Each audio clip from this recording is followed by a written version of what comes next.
And the if reason we you've now know got a this protester that is armed with a gun on his belt, and that person is getting in the way of an ICE operator, you're going to see a reaction.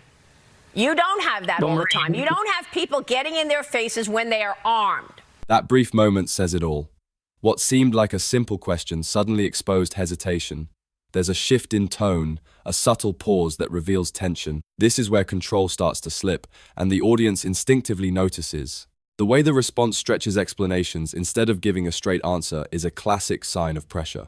Understanding this moment sets the stage for everything that follows. So what I'd like to ask you, Congressman, what do you propose if ICE agents are doing their job and citizens get in their face? I mean, many of your colleagues, including the governor, by the way, of Minnesota, told the people to take out their cameras, make sure that you're rolling on ICE operations and get in their face and try to stop their operations. Of course, those ICE agents are going to respond if citizens get in the way of their ICE operations. So what do you propose they do?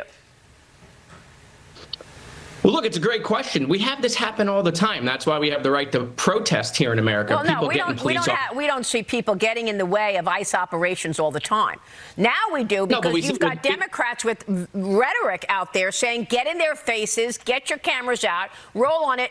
I mean, is that a responsible thing to do, to tell people to get in the faces of ICE operators?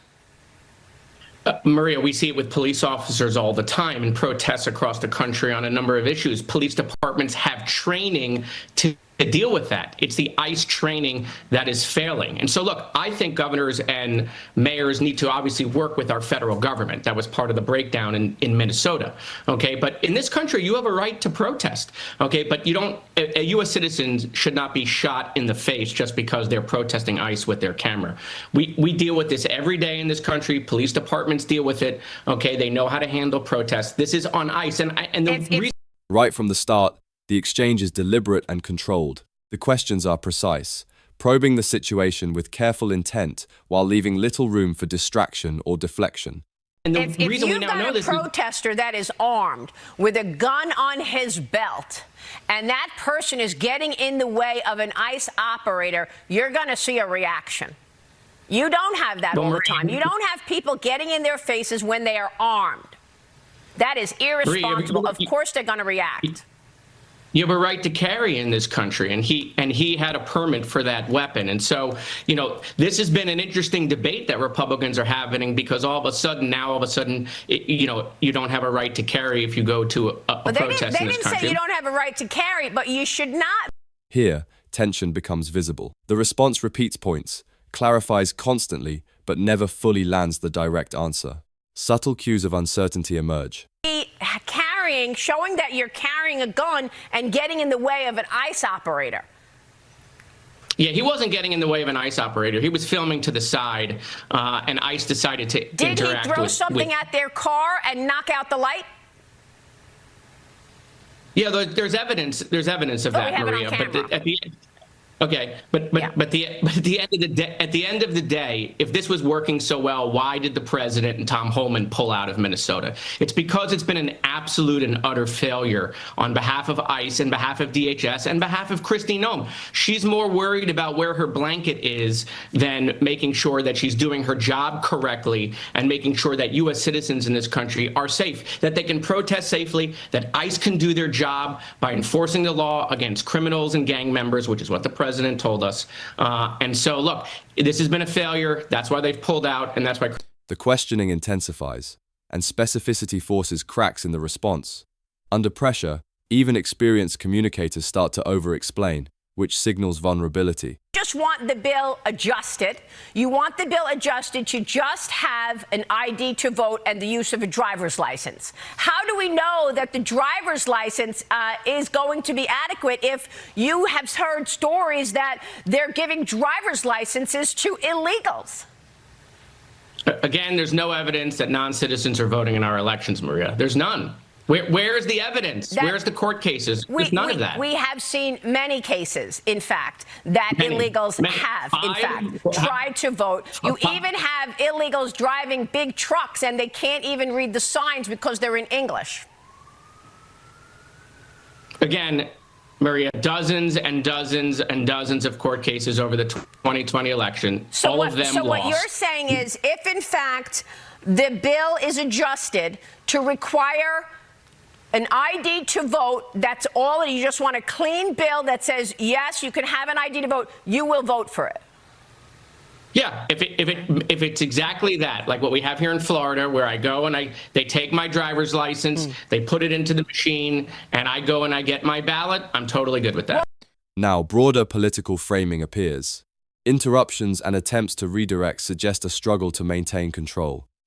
Momentum is shifting, and the original point threatens to get lost. Now, you voted against funding the Department of Homeland Security. Why?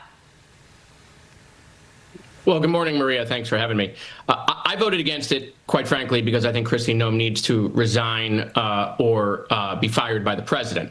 Under the president's own metrics, this is someone who's holding up 200 miles of border wall. She's deported less people than Barack Obama. She's sent out less federal aid to red states under FEMA. And quite frankly, under the president's own metrics, she's taken his approval rating on immigration from 59% in August to 39% in January. Americans voted to have people deported, criminals and gang members. They did not vote for people to be shot in the street by masked men. And so I think Kristi Noem needs to go. For me, it's about Kristi Noem. It's always been about Kristi Noem. I'm a former director of emergency management here in Florida for a Republican governor.